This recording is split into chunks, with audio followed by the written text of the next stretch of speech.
प्रशासन के खौफ से बल्कि हमारे मुल्क के फायदे के लिए लगातार जो कोरोना वायरस के केसेस बढ़ रहे हैं, ये हम सब के लिए बहुत ही फिक्रमंद होने की बात है। अगर आप लोगों का काम तो ये लड़ाई हम जीत नहीं सकते। हमें कुछ लोगों की तरफ से ये बात आई थी कि यहां पर सब्जी तरकारी नहीं मिल रही है, फल फूल नहीं मिल रहे हैं। अभी मैंने पुलिस कमिश्नर साहब के साथ बात करके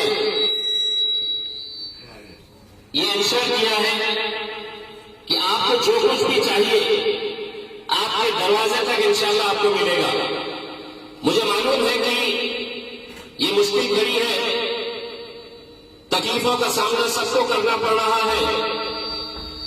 इतना आसान नहीं है कि हम घरों के अंदर बंद रहे, लेकिन ये आखिर किसके फायदे के लिए किया जा रहा है ये भी सोचना बहुत जरूरी है। ये रमजान के महीने में जहां हम इबादत करने के लिए निकलते थे, आज हमें अपने घरों के अंदर बंद रहना पड़ रहा है। ये कितने दिन तक और रहेगा ये तय करना न तो पुलिस तय करेगी, न प्रशासन तय करेगा, न सरकार तय करेगी। औरंगाबाद शहर का लॉकडाउन कब खत्म होगा इसका फैसला औरंगाबाद की आवाम तय करेगी। बड़ा अफसोस इस बात का है कि लोग ये कहते हैं कि हमारे पास तो कोई सिस्टम नहीं है, उसके बावजूद भी हमें घर में बैठना पड़ रहा है, हमें क्वारंटाइन के अंदर जाना पड़ रहा है। अगर ऐसा नहीं किया गया तो ये वायरस और कितने लोगों के अंदर फैलेगा, ये मामला और कितना आगे जाएगा, और कब तक हम इसी तरह घरों के अंदर बंद रहेंगे ये कोई नहीं बता सकता है। क्वारंटाइन सेंटर्स के बारे में यह है, लोगों को लगता है कि मुझे 14 दिन कहीं पे ले जाकर छोड़ दिया जाएगा।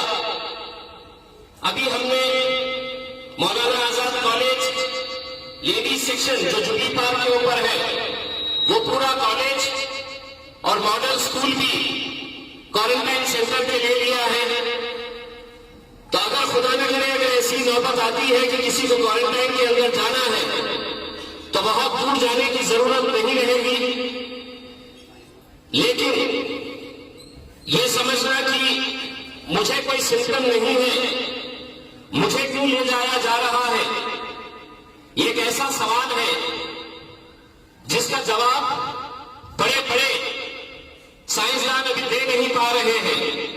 क्योंकि ये वायरस किसके अंदर है, किसको इफेक्ट करा है, ये कोई नहीं बता सकता।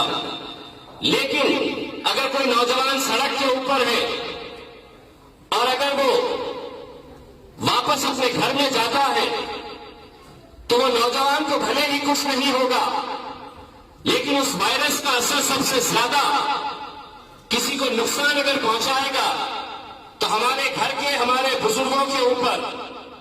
क्योंकि आप देखेंगे कि सबसे ज्यादा मौतें जो हो रही है वो बुजुर्ग लोगों की, जो पहले से ही या तो डायबिटीज है या ब्लड प्रेशर है या हाइपरटेंशन है, दूसरे बीमारियों के अंदर मुब्तला है।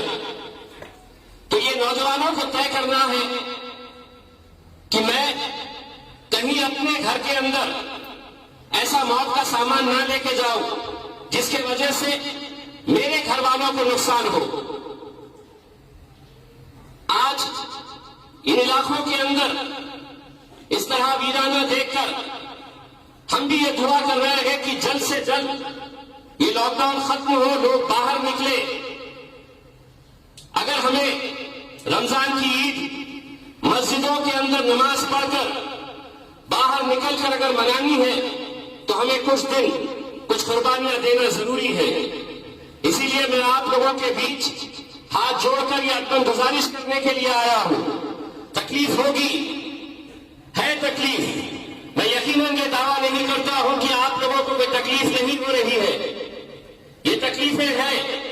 लेकिन अगर हम सब मिलकर अगर इसका मुकाबला नहीं करेंगे तो हमें अंदाजा नहीं है कि अगले 2 महीने तक ये कर्फ्यू खुलेगा भी या नहीं खुलेगा। और इसी तरह से अगर केसेस बढ़ते गए तो कल के दिन यहां से पुलिस हटाकर आर्मी को ला दिया जाएगा, मिलिट्री को लगा दिया जाएगा। तब हमारे लिए फल फूल सब्जी भी खरीदना बड़ा मुश्किल हो जाएगा। आप लोगों की जो भी दिक्कतें हैं, इंशाअल्लाह यहाँ पे जो नौजवान काम कर रहे हैं वो नौजवानों को बताइए, लेकिन मेहरबानी करके घरों से मत निकलिए। और अगर किसी को जरा सा भी सिम्टम है, किसी को बुखार है, खांसी है, तो उसे छुपाइए मत। आप छुपाएंगे घर में एक शख्स को होगा, लेकिन आपके छुपाने की वजह से आपके पूरे घर वालों को यह फैल सकता है। ऐसा नहीं है कि ये कोरोना वायरस का कोई इलाज ही नहीं है। बेहिसाब ऐसे लोग हैं जो सिर्फ एहतियात करके इस वायरस को खत्म कर सकते हैं, लेकिन पता चला है कि बहुत सारे लोग इस डर से, इस खौफ से सामने नहीं आ रहे। अब तो हॉस्पिटल जाने की भी जरूरत नहीं, पूरा हॉस्पिटल हमने आपकी गली के अंदर ही लाके खड़ा कर दिया है।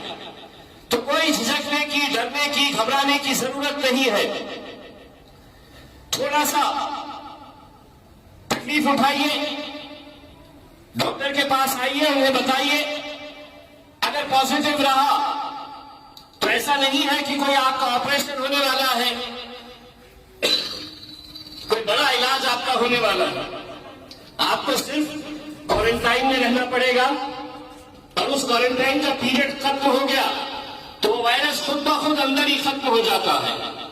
लेकिन अगर वो वायरस आप लेके घूमेंगे तो सिर्फ आपके घर वालों को नहीं, आपके पड़ोसियों को, इस पूरी गली को नुकसान होगा।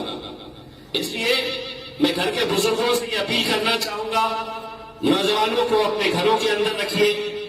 और नौजवानों से ये अपना अपील करना चाहूंगा, अपने घर के बुजुर्गों से अगर मोहब्बत करते हैं तो थोड़े दिन आप लोग अपने घरों के अंदर रहिए, इबादत करिए, अपने माँ बाप की, बुजुर्गों की खिदमत करिए। ये समझिएगा कि ये अल्लाह की तरफ से एक मौका आया है।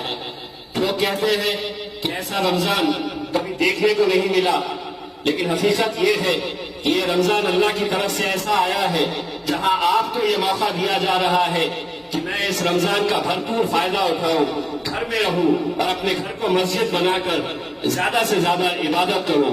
यही उम्मीद करते हैं कि इंशाअल्लाह हम सब मिलकर इस वायरस के जंग के खिलाफ हम सब मिलकर लड़ेंगे और इंशाअल्लाह कामयाब होंगे। बहुत बहुत शुक्रिया।